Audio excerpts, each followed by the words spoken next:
Ito naman mga boss, 10-wheeler wing van na Hino 700 mga bossing. E13C engine. Tapos chrome bumper, chrome face na rin mga boss. Side corner nya, corner panel, chrome na rin, pati mga side mirror mga boss. Naka Alcoa rims. Tapos front molly sa diwa. Meron na rin siyang side ladder. 3 steps mga boss. Orig manual transmission, 7 speed mga boss, kompleto cortina. May camera din mga boss. Tapos, ang baba. Steel flooring nga pala mga boss.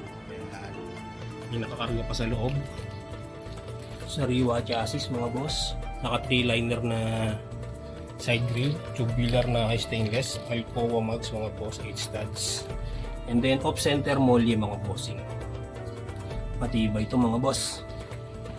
Hanggang likod ay sariwang chassis mga boss. Under chassis, goods na goods mga bossing. Then aluminum wing van ordinary, corrugated, na mayroong aluminum back door na may double lock mga